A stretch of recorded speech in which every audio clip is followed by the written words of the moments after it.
Hey YouTube, it's Curtis with Olympus Reptiles, and today we're in the back of Manhattan Reptile World, and what we're going to do is we're going to do a review of ARS rat racks.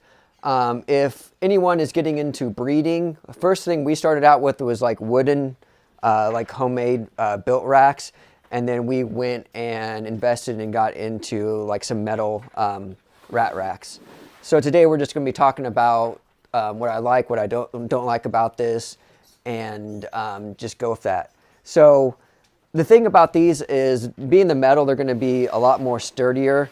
And what I found out with wooden racks is we had some older ones when I first started working here that I was dealing with, and they would eventually start to kind of like sag. I think what they were is they were built with 3 tubs in them. Well, in the middle tub it'd start to sag, and what would happen is some of the rats would start to chew on them, because what keeps the rats from chewing on these is this little rail in here where these are. It's so tight up against it that there's hardly any gap here, so they can't get up in here and they can't chew on this. So what happens on the wooden racks is they start to bow and they start to warp over time, and they start to get a little gap in here where then the rats get to get in there and start to chew. So that's one thing I really like about these. With the wooden racks, you just have to make sure that you keep the screws tight and everything stays secure, or they're going to start to chew. The tubs on these are designed so that there aren't any curves or anything. What I built a rack out of, I really like the concrete mixing tubs. Like, they're big black concrete mixing tubs, and they work really well. But at the front of them, they have like a little piece, like a little hole in there, and I've noticed that the rats, we had mice that actually chewed out of some of them. But what I would do with them is I would just take a piece of, like, they call it hardware cloth, or it's just like a metal screen, and I would put over that hole, and I would just take some wire and wire it up, and then I would keep them from escaping then until they chewed another hole. The thing about these is, so all of them, they slide really easy. You can, get in there. They are on rollers, so you can roll them out, so we can get behind them. And then all the food is back here on the racks. And we use the Missouri rodent breeder. But you set it all back here, and it keeps it separate from the water. The water's up front and the food's in the back. Like some of the racks that I've seen or that I built, they have the food in the front and they have the water. And sometimes if you have a water leak or something, you get the food all wet, and then it just becomes like all mushy and just destroys the whole food, and you have to scoop it all out and change it out. These ones, you put it in the back, and it just makes it simpler, and you can just feed it right in there. When we do Missouri, I usually put 2 full bags of 50-pound bags in here. It'll hold 2 full bags, and that probably lasts about a week, maybe a little bit, week and a half, for all these. So these also come with a watering system. I think they just get them, I think, from Reptile Basics, because when I made mine, I ordered like the same like nipples and hoses and everything. But when you get these, they have 1 bucket. So what I did is I added 2 buckets because of the amount of rats in here. With 1 bucket, they were going through the whole bucket of water in like 1 day. So every day you'd have to come in and you'd have to fill the bucket again. So what we did is that bucket over there feeds down to here, and it feeds all of these. So it feeds these 4 rows. And then that bucket up there feeds these 4 rows, which makes it last about twice as long, because there's twice the amount of water in there now. So about every other day to maybe sometimes three days is how often we have to fill the water buckets. On the water buckets too, when you get those, what you don't want to do is you don't want to push the lid down and like hear the lid clamp like tight. You do want a lid on there because you don't want any contaminants or anything getting into the water, but you don't want the lid sealed tight, because that creates a vacuum, and then you won't be getting any water out of here, because it'll stop feeding the water through the system. Another thing too is that you always want to try to, like with everything, you don't want to let the water run out. But I've noticed that if the water does happen to run out, then that's when it starts to get stuff into some of these lines, and that's when you can get some of these clogged. I had someone call me the other day that they like their whole rack was out of water. Well, they filled the water, but they weren't getting any water in the nipples. And you should be able to push on this and you get water, kind of running out. and they weren't letting that happen. Well, what to come to find out was that their bucket ran out of water where they filled it back up. When they filled it back up, since it was so low, it got some of the stuff washed in here, and actually this nipple right here was clogged.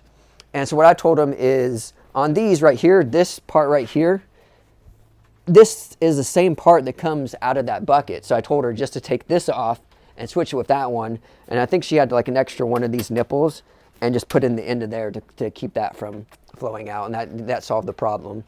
And then what you have to do is when that happens, like if you do run out of water, usually what I do is I go through each one of these and you can just push it here on the metal and it starts to drip out. Well, that gets all the air out of them. And I would go through and do every single one of these. There are 32 tubs to this. And just go through there and just make sure that there's water in each one of these. And then if these, sometimes you can, if say like, since it's up here, say this one has water and sometimes these will have water, but this one doesn't. Well, you can get some contaminants and some stuff in there. So these just unscrew really easy. And there is a spring in here that you want to make sure that you don't lose. But there's a spring and then there's that nipple piece that comes out. Well, it will come out, but there's that metal piece there. So they push on that and this pushes the spring up, which allows the water to come out.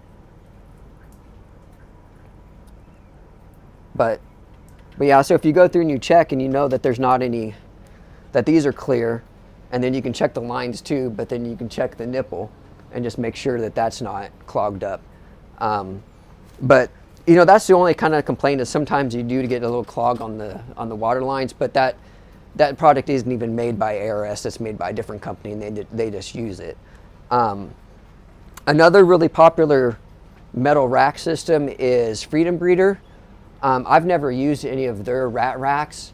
I think they make a good product, but I just don't have any experience with them. I'm really happy with these ARS ones. They work really, really well. We produce, a ton of rats, to sell to all of our customers here, and don't really have any trouble with them. On these tubs, we've never had them to where the rats actually chewed out.